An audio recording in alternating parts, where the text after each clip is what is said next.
Tuhan, biarlah setiap pujian kami, setiap persembahan kami Engkau terima dan semuanya mempermuliakan nama-Mu Bapa. Terima kasih Tuhan, terpujilah nama-Mu, segala hormat, segala keagungan, kemuliaan hanya bagi Allah kami yang kami sembah di dalam nama Yesus. Terima kasih Bapa buat kesempatan yang Tuhan berikan bagi kami pada malam hari ini. Kami mau bersama-sama duduk diam, kami mau belajar bersama-sama tentang kebenaran firman-Mu. Biarlah Allah kuasa Roh Kudus yang boleh ada, yang boleh bekerja di tengah-tengah kami. Engkau tutup muka kami semua di dalam kuasa dalam Tuhan. Bahkan hamba-Mu dalam segala keterbatasan, Tuhan yang berkuasa, Tuhan yang memimpin dari awal sampai selesai. Biarlah Allah kuasa Roh Kudus saja yang boleh bekerja di tengah-tengah kami. Terima kasih Bapa, terpujilah nama-Mu. Kami serahkan waktu pembacaan penyampaian firman-Mu ke dalam tangan-Mu Tuhan. Di dalam nama Yesus kami berdoa. Haleluya, amin. Teman-teman dipersilakan duduk.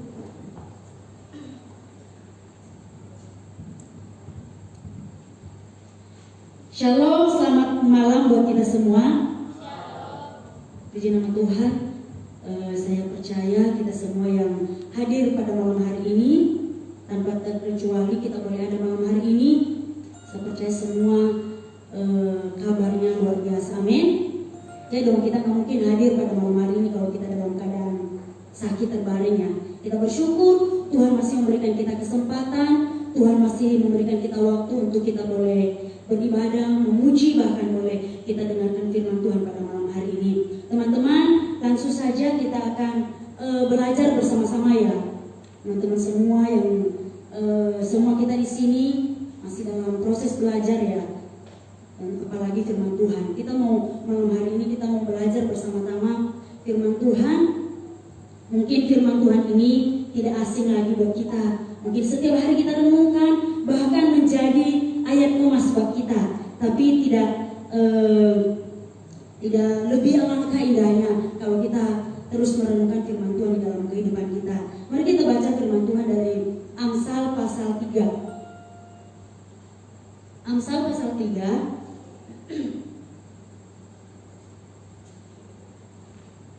Amsal pasal 3 ayat 5 sampai 6. Cuma 2 ayat saja ya firman Tuhan. Amsal pasal 3 ayat 5 sampai 6 dengan judul perikop berkat dari hikmah. Kita boleh baca bersama-sama ya.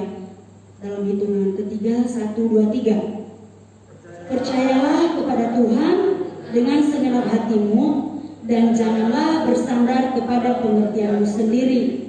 Akuilah Dia dalam segala lakumu, maka Ia akan meluruskan jalanmu. Terima kasih buat kerjasamanya. Saya boleh baca sekali lagi firman Tuhan pada malam hari ini. Percayalah kepada Tuhan dengan segenap hatimu dan janganlah bersandar kepada pengertianmu sendiri. Akuilah Dia dalam segala lakumu, maka Ia akan meluruskan jalanmu. Teman-teman yang terkasih di dalam nama Tuhan Yesus, Tuhan memberikan janji bagi kita pada malam hari ini. Janji yang indah, janji yang mulia, yaitu Dia akan meluruskan jalan kita. Tapi ada cara, ada syarat supaya jalan kita lurus di hadapan Tuhan. Supaya kita lurus artinya supaya kita diberkati Tuhan, supaya masa depan kita diberkati oleh Tuhan. Yang pertama yaitu dalam ayat yang kelima, percayalah kepada Tuhan dengan segenap hatimu. Teman-teman yang terkasih di dalam nama Tuhan Yesus, firman Tuhan poin yang pertama mengatakan kepada kita, percayalah kepada Tuhan dengan segenap hatimu. Kalau kita ketahui teman-teman, orang Kristen disebut sebagai orang percaya, benar? Benar ya, jangan ada yang ngantuk ya. Orang Kristen disebut sebagai orang percaya. Namun yang menjadi pertanyaannya, apakah semua orang Kristen termasuk kita di tempat ini sudah sungguh-sungguh benar-benar percaya kepada Tuhan itu dengan segenap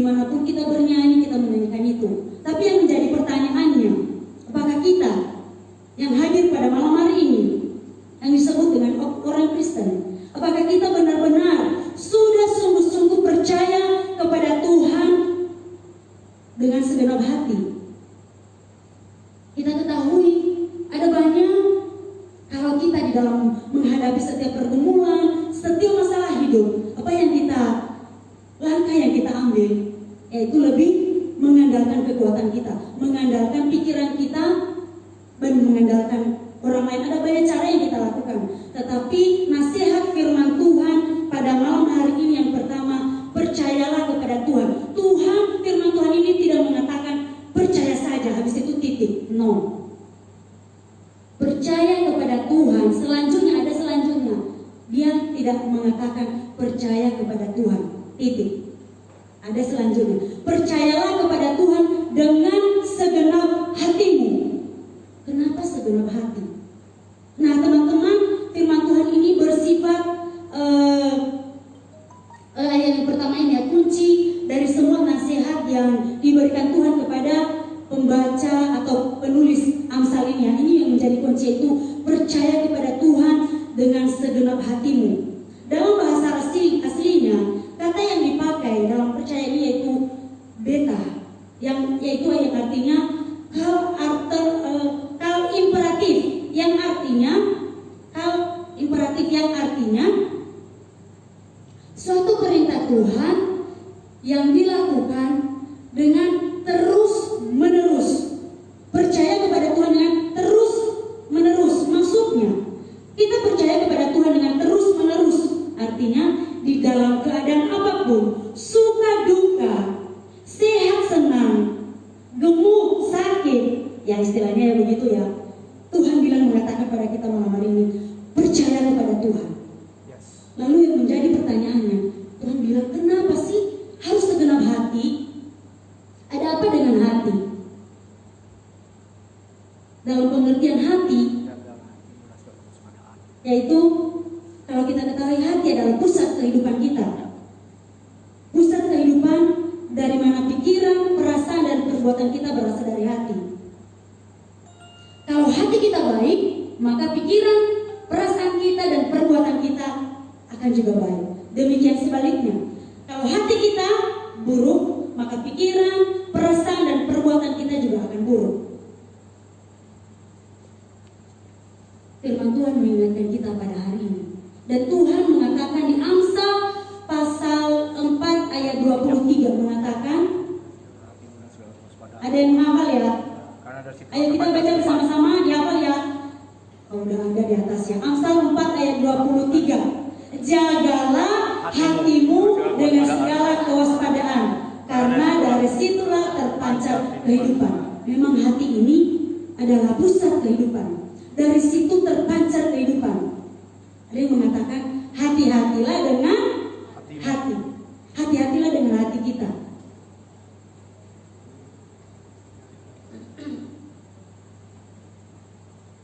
Jadi teman-teman, artinya percaya kepada Tuhan dengan segenap hati kita, artinya seluruh aspek kehidupan kita, baik pikiran, perasaan, dan perbuatan kita, kita benar-benar mempercayakan kehidupan kita kepada Tuhan. Saya mengulang lagi, baik dalam keadaan senang maupun dalam keadaan susah, kita benar-benar mempercayakan hidup ini, diri ini hanya kepada Tuhan. Itu yang pertama. Makanya Tuhan bilang, kenapa percaya saja, hanya di mulut saja? No, Tuhan bilang di dalam hati. Karena hati ini adalah pusat kehidupan kita. Dan firman Tuhan juga mengatakan, Tuhan tidak melihat rupa. Benar. Tuhan tidak melihat rupa kita, mau cantik ya, mau cakep, mau putih, mau hitam, itu tidak sama aja di mata Tuhan. Tapi Tuhan lebih melihat hati.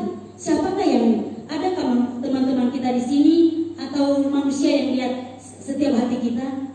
No, hanya Tuhan. Makanya dia bilang, percayalah kepada Tuhan dengan segenap hati. Karena memang hanya Tuhan yang bisa melihat hati kita. Dan teman-teman, bukti kalau kita bisa koreksi diri sendiri. Bukti kalau kita sudah benar-benar sungguh-sungguh percaya dengan segenap hati kita kepada Tuhan, kita bisa koreksi. Kalau misalnya teman-teman, kalau kita berdoa kepada Tuhan, pasti teman-teman berdoa dong. Tidak mungkin gak pernah berdoa ya. Pasti pernah berdoa, bahkan teman-teman lebih sering berdoa. Nah teman-teman, bukti kalau kita sudah benar-benar percaya menyerahkan hidup ini kepada Tuhan, buktinya kalau kita setelah selesai berdoa, apakah kita setelah selesai berdoa kita benar-benar merasakan damai, cemas, melakukan segala aktivitas kita dengan sukacita kepada Tuhan, dengan damai, atau sebaliknya kita sudah berdoa bertahun-tahun, berdoa berhari-hari, berdoa bahkan sering berdoa, tapi setelah berdoa apa yang kita rasakan? Kegelisahan, kecemasan, ketakutan. Itu artinya kita tidak sepenuhnya menyerahkan atau percaya hidup ini kepada Tuhan. Itu aja buktinya. Jadi nggak usah kita cari bukti yang lain lagi. Itu aja. Jadi kita bisa koreksi diri kita masing-masing. Apakah saya ini benar-benar sudah mempercayakan hidup ini sepenuhnya kepada Tuhan atau tidak? Jadi kita bisa koreksi diri masing-masing. Gak usah lihat kiri kanan, gak usah lihat depan belakang, lihat diri kita di hadapan Tuhan.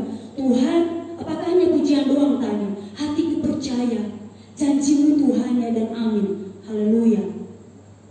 Tapi dalam keadaan apa yang kita hadapi, apakah kita masih ragu penyertaan Tuhan dalam kehidupan kita? Itu yang menjadi pertanyaan buat kita. Kita koreksi diri kita.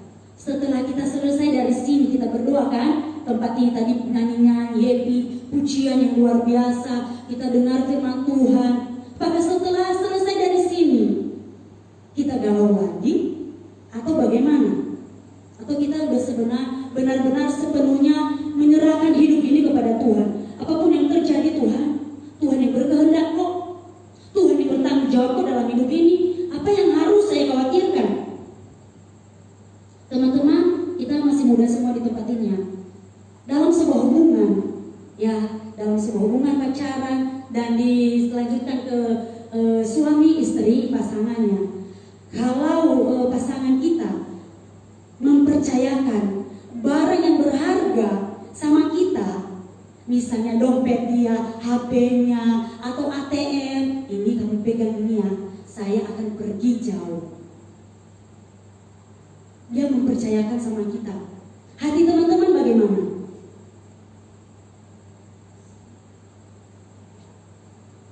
Hati teman-teman bagaimana? Hah? Kenapa? Dijaga. Katanya dijaga. Hatinya kalau misalnya pasangan kita mempercayakan sesuatu yang benar-benar miliknya yang sangat berharga, dia percayakan sama kita. Betapa hati ini sangat senang, betapa hati ini sangat bahagia. Artinya dia ini benar-benar percaya sama kita. Teman-teman, demikian juga Tuhan. Betapa bahagianya Tuhan, betapa senangnya Tuhan kalau hidup ini yang kita miliki kita serahkan sepenuhnya kepada Tuhan.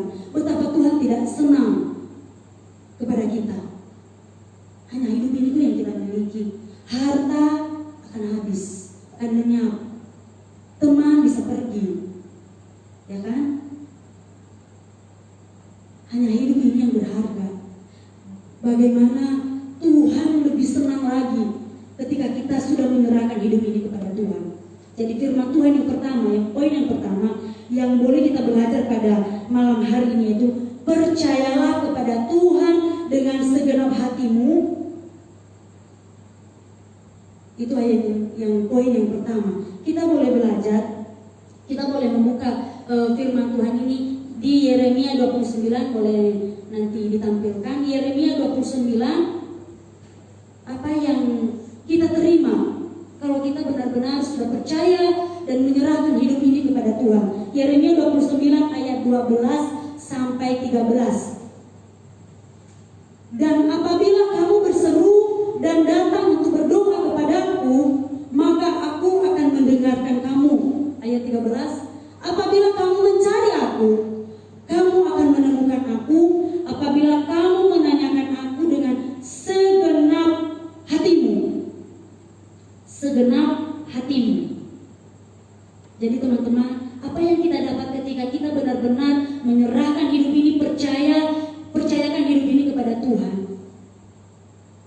kita akan menerima berkat daripada Tuhan. Tapi Tuhan pengen kita benar-benar percaya, berserah kepada Tuhan. Jangan seperti bangsa Israel. Ya, mungkin gak asing lagi ya bangsa Israel kepada teman-teman semua. Kita semua setiap hari kita baca renungkan firman Tuhan tentang kehidupan bangsa Israel. Bangsa Israel adalah bangsa yang istilahnya tobat, kumat.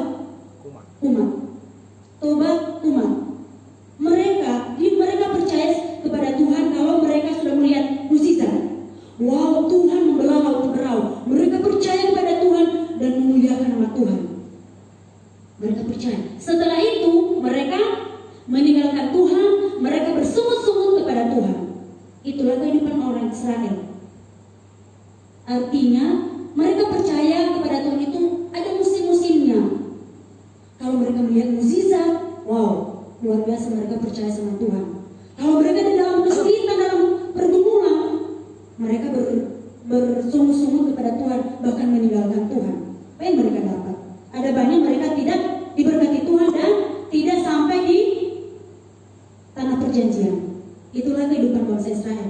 Tuhan mengingatkan kita pada malam hari ini, biarlah kita jangan seperti orang Israel, sebentar-sebentar kumat, sebentar-sebentar percaya, lalu ketika kita dalam pergumulan kita meninggalkan Tuhan. Benar nggak sih Tuhan ini ada? Masa iya? Jangan kita percaya sama Tuhan, ada musim-musimnya.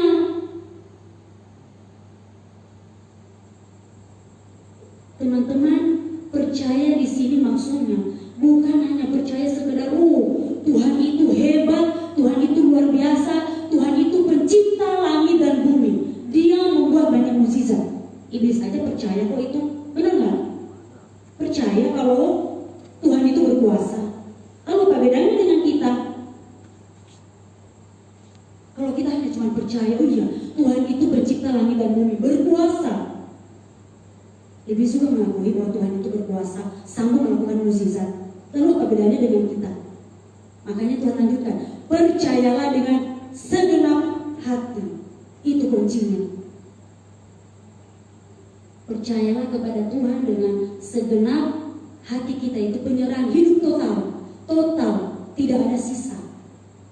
Dalam keadaan apapun, jangan pernah meragukan Tuhan di dalam kehidupan kita.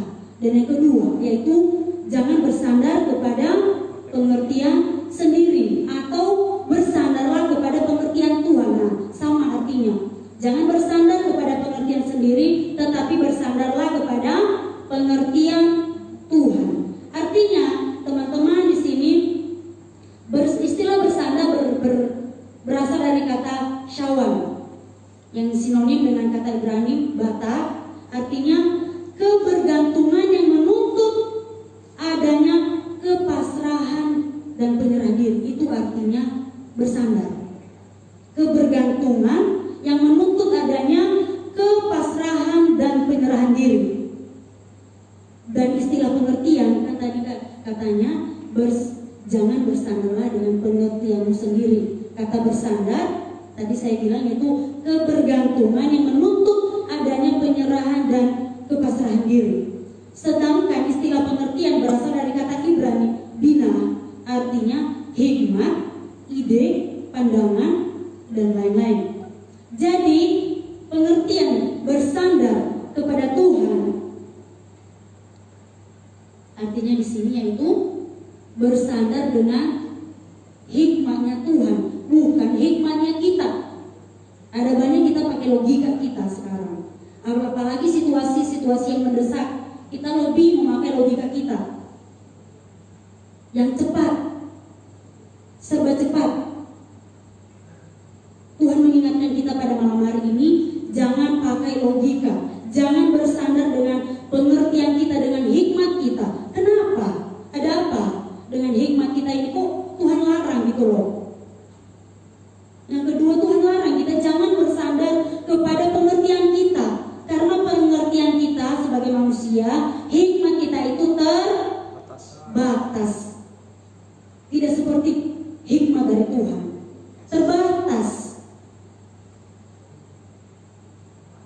Sejauh mana sih hikmat kita? Hikmat juga berasal daripada Tuhan. Makanya Tuhan ingatkan, jangan bersandar dengan hikmat sendiri. Artinya kita bergantung sepenuhnya dengan hikmatnya Tuhan. Itu artinya mengikuti hikmat atau akal pikirannya Tuhan, bukan kita. Nah, kalau kita ketahui teman-teman, contohnya udah tahu dong Bapak Abraham, Bapak orang beriman, orang percaya ya. Saya boleh baca dulu dong di Roma 4 ayat 18 sampai 21. Roma 4 18 dan 21. Roma 4 ayat 18. Sebab sekalipun tidak ada dasar untuk berharap, namun Abraham berharap juga dan percaya bahwa ia akan menjadi bapa banyak bangsa menurut yang telah difirmankan, demikianlah banyaknya nanti keturunanmu. Sampai 19 ayat 19. Imannya tidak menjadi lemah walaupun ia mengetahui bahwa tubuhnya sudah sangat lemah karena usianya telah kira-kira 100 tahun dan bahwa rahim Sarah telah tertutup. Ayat 20. Tetapi terhadap janji Allah ia tidak bimbang karena ketidakpercayaan, malah ia diperkuat dalam imannya dan ia memuliakan Allah. Terakhir, dengan penuh keyakinan bahwa Allah berkuasa untuk melaksanakan apa yang telah ia janjikan. Teman-teman yang terkasih di dalam nama Tuhan Yesus, kalau kita ketahui Tuhan berjanji kepada Abraham bahwa Abraham akan diberkati oleh Tuhan, bahwa dia akan menjadi bangsa yang sangat besar, dan kemudian dia akan memberikan keturunan kepada Abraham. Lalu teman-teman, kalau Abraham pakai logika, Tuhan, saya sudah tua loh, istri saya juga sudah tua, tidak mungkin dia memberikan saya anak, tidak mungkin si Sarah ini punya anak. Teman-teman masa nggak tahu kalau udah tua, udah nenek-nenek masa bisa melahirkan? Kalau pakai logika tidak mungkin. Tidak ada tempat untuk berharap, tidak ada tempat untuk Abraham, apa benar, apa iya?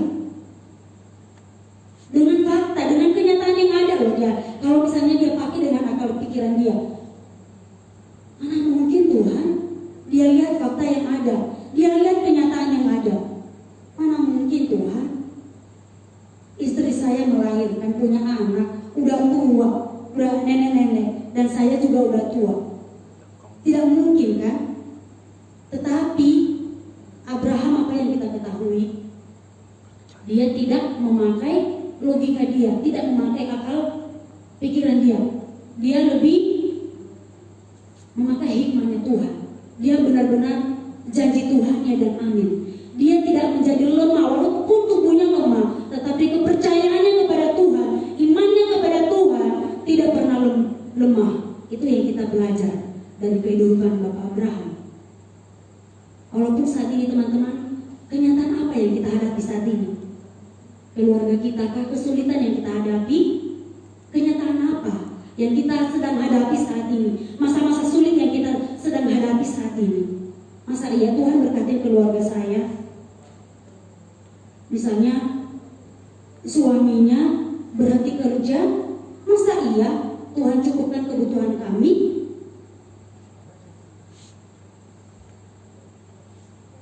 Kita belajar kepada Bapak Abraham pada malam hari ini. Dia tidak melihat fakta yang ada. Dia tidak melihat kenyataan yang ada.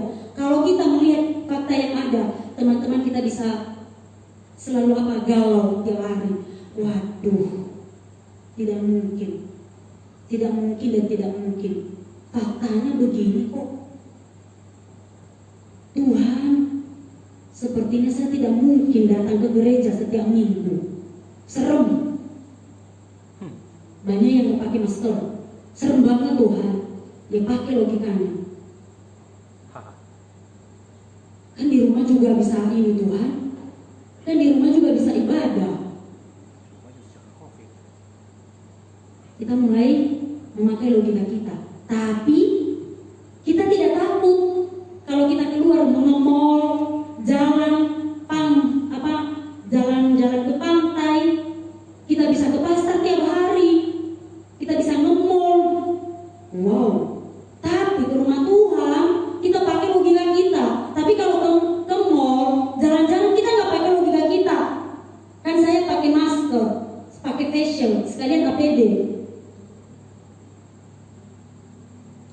logika kita.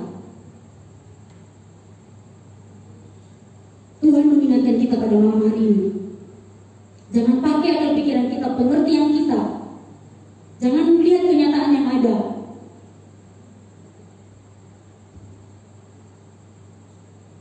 Tuhan bilang percayalah.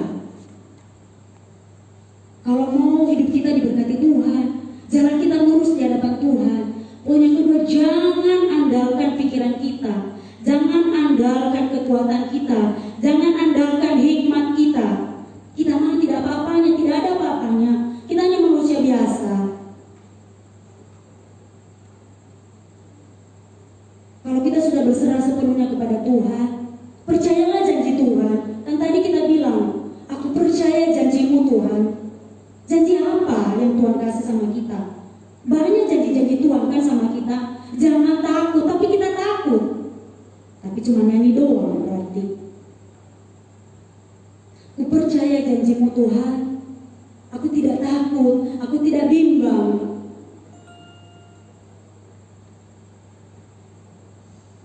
Ketika kita diperhadapkan kenyataan yang ada, masa sulit yang ada, kita mulai memakai akal pikiran kita, logika kita, mulai main. Tuhan mengingatkan kita pada malam hari ini lewat firman Tuhan, jangan memakai akal pikiran kita. Tuhan larang loh, bukan saya yang ngomong, Tuhan yang larang. Dan yang ketiga, akuilah Tuhan dalam segala lakumu.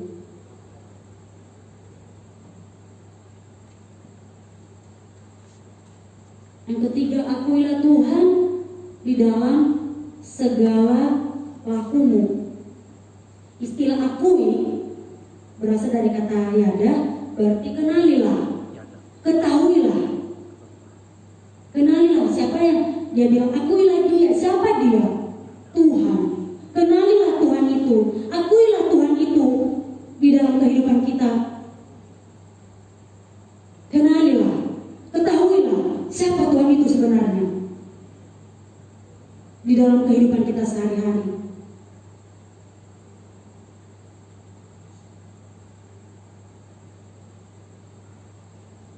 Firman Tuhan mengingatkan kita pada malam hari ini. Kita boleh belajar dalam tokoh seorang raja. Kita boleh baca di 2 Tawarikh 14. Ini adalah seorang raja yang bernama Raja Asa. Kita belajar dalam kehidupan Raja Asa, apa yang dilakukannya sehingga Tuhan bertindak di dalam kehidupannya. Dalam segi aspek kehidupannya, dalam segi apapun yang dilakukannya kepada Tuhan, kita boleh baca di 2 Tawarikh 14.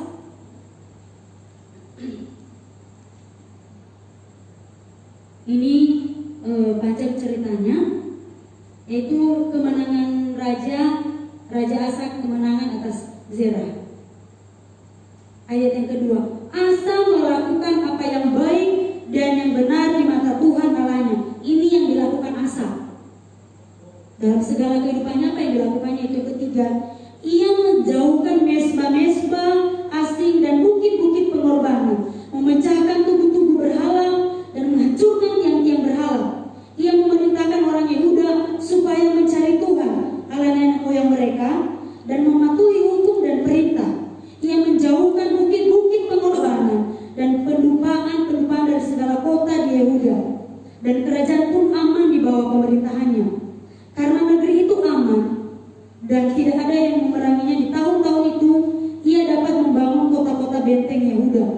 Tuhan telah mengaruniakan keamanan kepadanya. Teman-teman yang terkasih di dalam nama Tuhan Yesus, tadi kita baca apa yang dilakukan oleh Raja Asa ini di dalam kehidupannya. Dia menghancurkan segala berhala-berhala yang membuat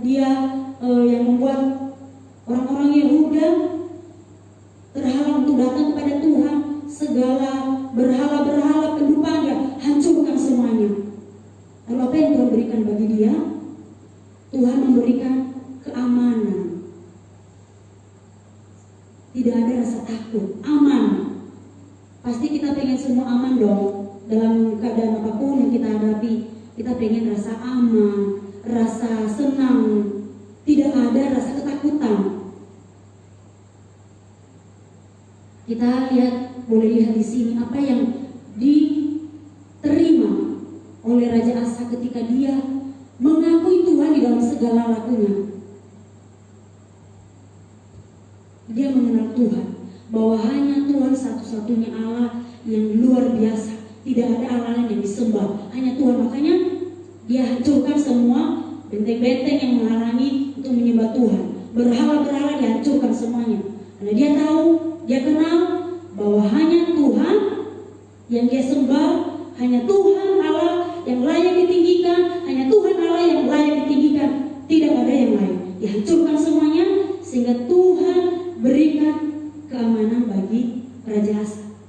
Sehingga kalau kita ketahui yang berikutnya, pasukan-pasukan Asa di ayat yang ke-8, yang dari Yehuda jumlahnya 300.000 orang yang membawa perisai besar dan tombak, dan dari Benyamin jumlahnya 280.000 orang membawa perisai kecil sebagai pemanah. Mereka semua pahlawan-pahlawan yang gagah perkasa. Dan Zera orang Ethiopia itu maju berperang melawan Raja Asa ini, maju. Sedangkan tentara sebanyak 1.000.000. Musuh mereka lebih banyak dari mereka. Tadi pasukannya si Raja Asa cuma jumlahnya 300.000 orang yang membawa perisai besar dan tombak, 280.000 orang yang membawa perisai kecil. Sedangkan musuhnya 1.000.000 orang dan 300 kereta.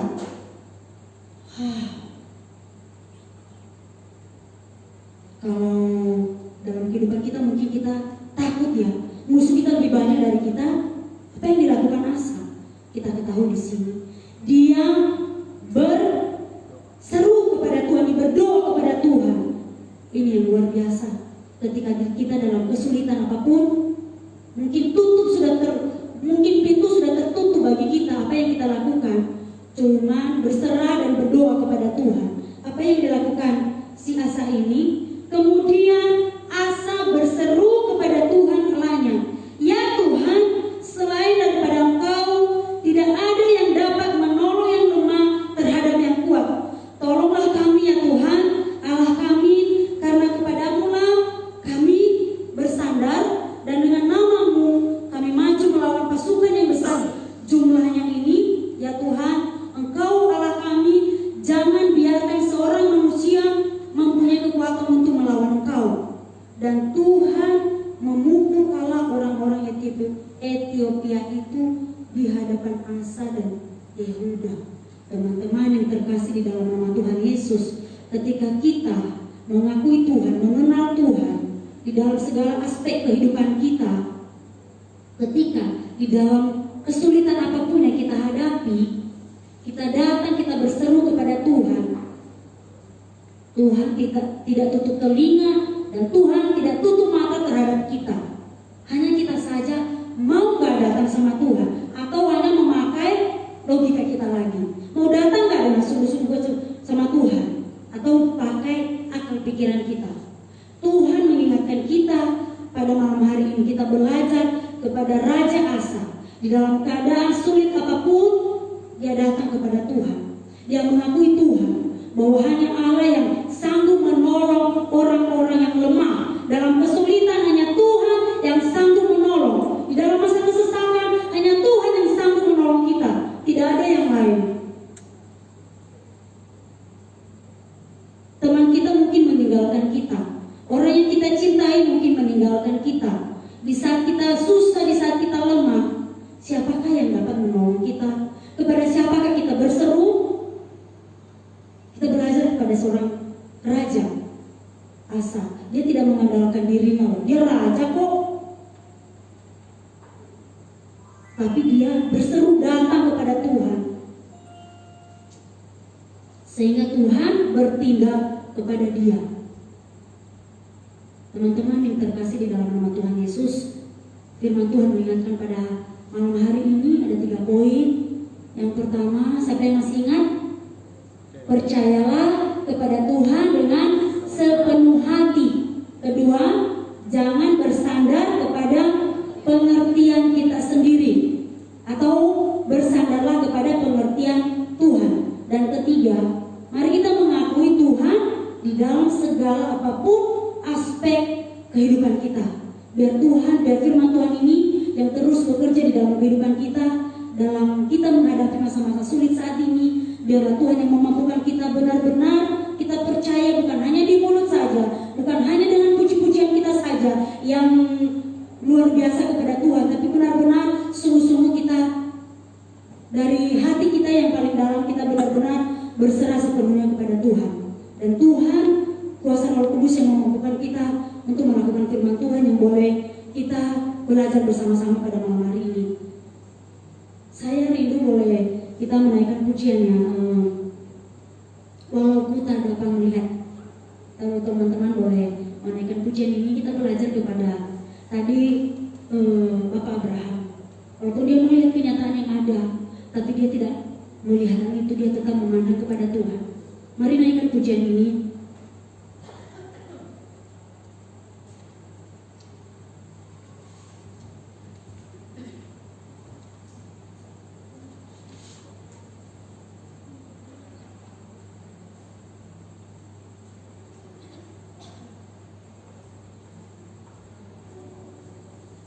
Mari kita merenungkan firman Tuhan dan pujian yang boleh kita naikkan pada saat ini. Apapun kesulitan yang kita hadapi saat ini, mari kita berserah sepenuhnya. Kita mengandalkan Tuhan di dalam kehidupan kita. Maka Tuhan akan meluruskan kehidupan kita, memberkati kita, meluruskan apapun yang menjadi kerinduan kita. Mari kita menaikkan doa kita di hadapan Tuhan. Dan melalui pujian ini, ku sadar tak semua dapat aku miliki.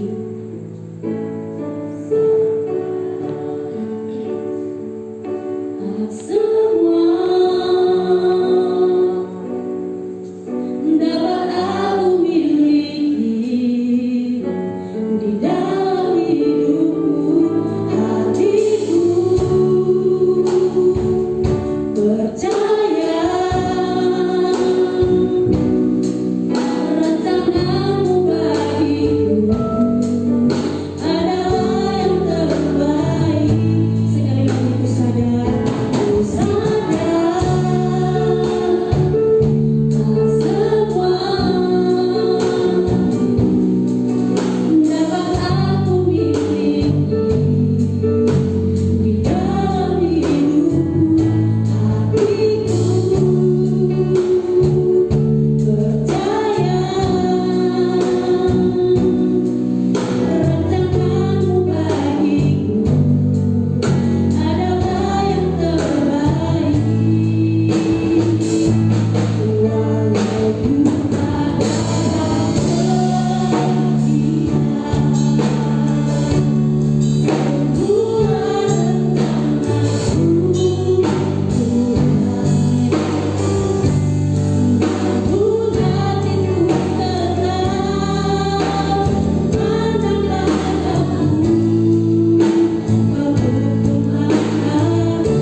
tetapi kami mau tetap percaya kepada Tuhan.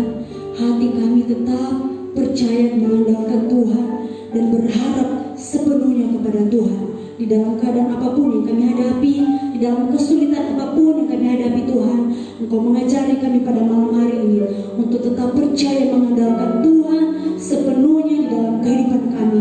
Tuhan, mampukan kami semua Tuhan untuk melakukan firman-Mu di dalam kehidupan kami. Biar dalam keadaan apapun yang kami hadapi, kami Bapa tidak mengandalkan kekuatan kami, dan kami tidak merasakan ketakutan lagi, kami tidak merasakan kecemasan bahkan kebimbangan Tuhan, karena kami benar-benar hanya percaya kepada Tuhan saja. Terima kasih Bapa, berkati firman-Mu, berkati kami semua, biarlah Allah kuasa Roh Kudus yang terus bekerja berkarya di dalam kehidupan kami. Terpujilah nama-Mu Tuhan. Ini kehidupan kami serahkan ke dalam tangan-Mu.